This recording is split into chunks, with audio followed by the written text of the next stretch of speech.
Sean bienvenidos y bienvenidas a esta primera clase del curso de Inmunología Básica. Vamos a explorar los temas celulares, estructurales y fisiológicos de la respuesta inmunológica. Quien les habla, Marlon Munera, biólogo, magíster en inmunología y doctor en ciencias biomédicas, actualmente director de la iniciativa y de inmunología que patrocina este curso. Cuando hablamos de lo que es el sistema inmune, solemos referirnos como aquel sistema que nos defiende de los organismos externos llamados patógenos. Sin embargo, esto es una definición bastante corta, ya que el sistema inmunológico constituye todo aquello que está a merced de contener o mantener la homeostasis dentro de los organismos. Esto significa que compone tanto los elementos celulares propios, los elementos anatómicos, y también constituye o lo conforman elementos ajenos a él que han aprendido o han evolucionado en conjunto con los organismos. Por ejemplo, la microbiota, que hoy día se conoce o se entiende como una parte esencial de lo que es el sistema inmunológico.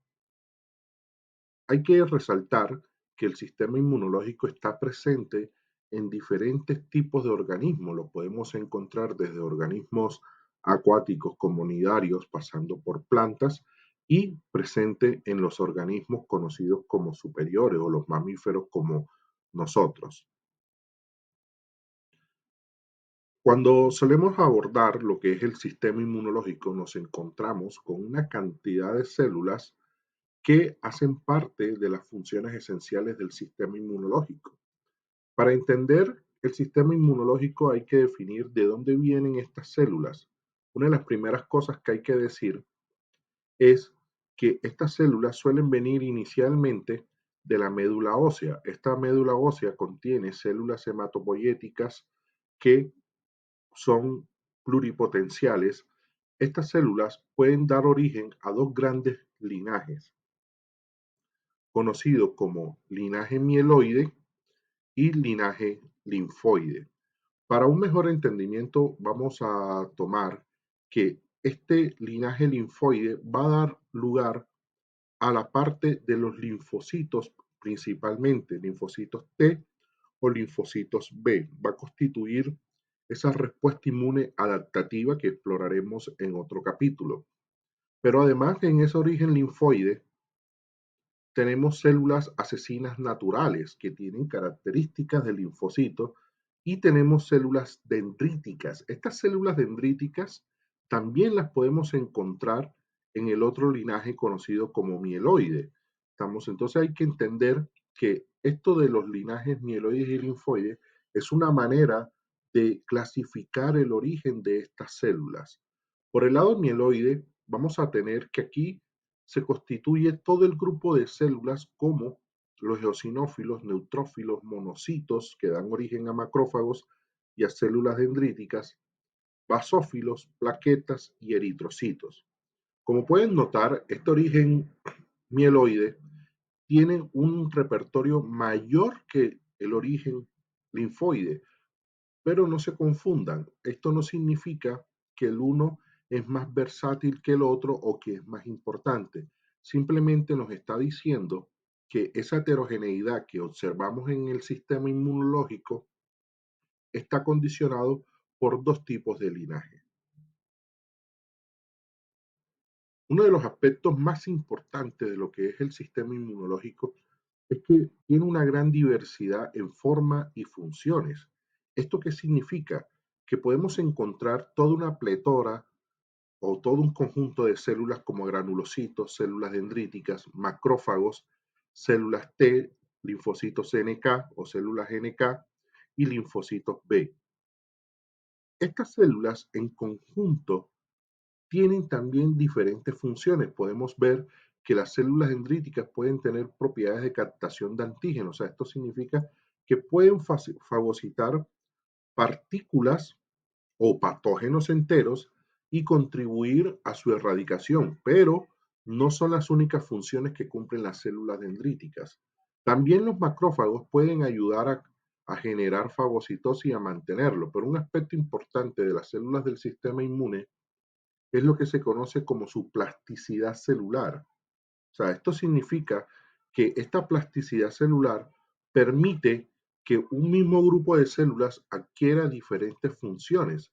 Es así como, por ejemplo, los macrófagos y las células dendríticas, a la vez de que son células fagocíticas, también pueden contribuir a desarrollar procesos inflamatorios y a controlar otro tipo de respuesta inmunológica. Por el lado de los linfocitos T, esto no es la excepción. Los linfocitos T son un tipo de población altamente versátil en lo que se refiere a la plasticidad celular. Estos linfocitos T pueden convertirse en unos linfocitos llamados cooperadores o linfocitos TCD8. Y dentro de esas dos subpoblaciones pueden diversificarse aún más. También los linfocitos B. Estos linfocitos B, por su lado, solemos entenderlo como unas células productoras de anticuerpos. Sin embargo, esto también es una definición corta porque hoy día sabemos que estos linfocitos B pueden participar en el desarrollo y control de las respuestas autoinmunes como células reguladoras, que podremos ver en otros capítulos de este curso. Cuando nos referíamos a que las células del sistema inmune pueden ser altamente versátil, podemos notarlo con un ejemplo muy puntual. En el caso de los macrófagos. Estos macrófagos pueden ser originarios de monocitos, pero veamos qué tanta es la plasticidad celular de ellos. Estos macrófagos pueden dar lugar a macrófagos conocidos como M1, M2A, M2B y M2C.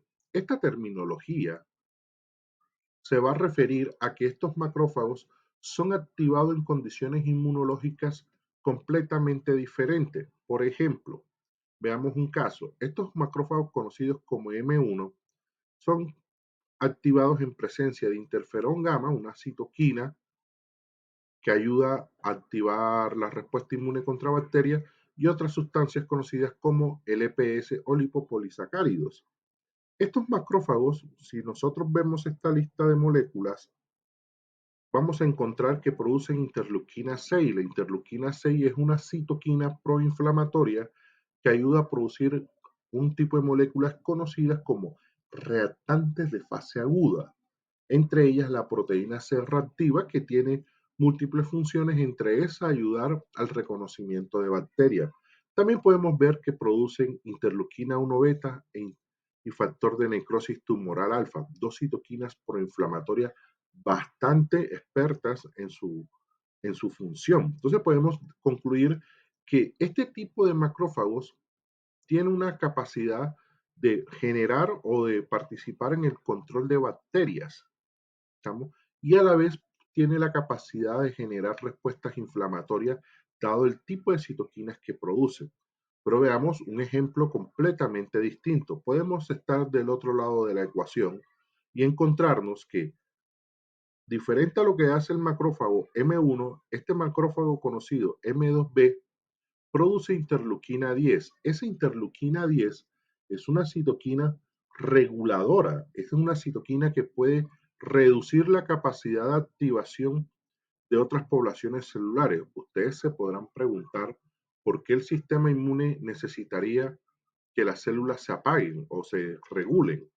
Esto es porque si bien el sistema inmune, por ejemplo, frente a infecciones, debe generar una mayor cantidad de células fagocíticas, la activación de todo ese contenido celular puede conllevar a respuestas inflamatorias muy agresivas que pueden comprometer la integridad de los tejidos y de los órganos, por lo cual se necesita una contrarregulación y en este caso la provee este tipo de citoquina interleuquina 10. Sin embargo, no es la única forma en la cual el sistema inmune se basa para controlar las respuestas inmunológicas y que éstas no se salgan de curso. Entonces, aquí podemos concluir que el sistema inmune es altamente diverso en cuanto a células y altamente especializado.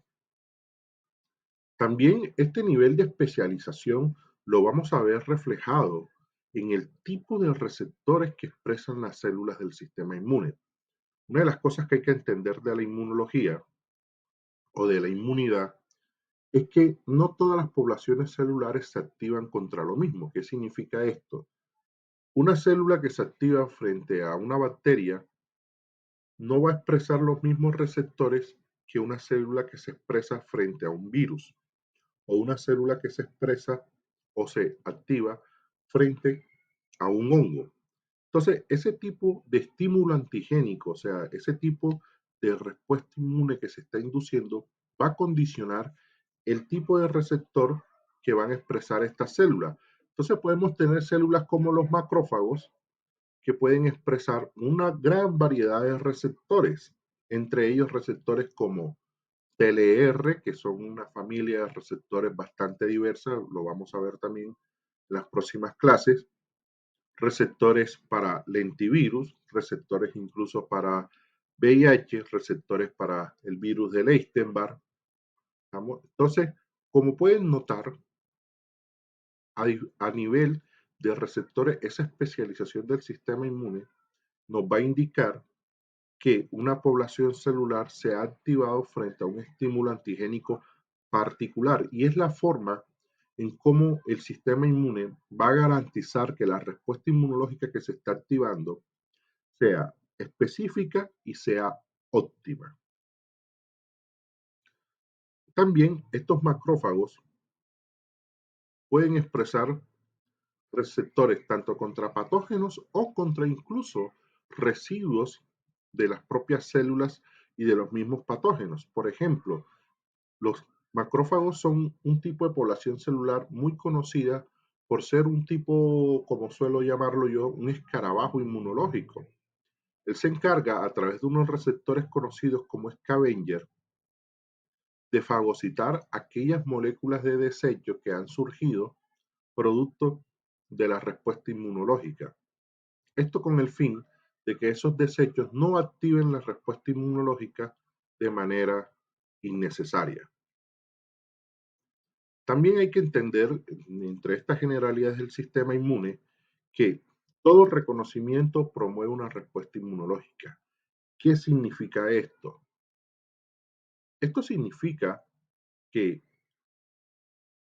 cuando un receptor de la inmunidad, tomemos como ejemplo este Toll-like o TLR5, que es un receptor que reconoce flagelina, una proteína presente en los flagelos de algunos patógenos, cuando reconoce esa flagelina, el receptor manda una señal al núcleo para que se activen las citoquinas proinflamatorias y de esta manera generar una respuesta inflamatoria que ayude al control del patógeno.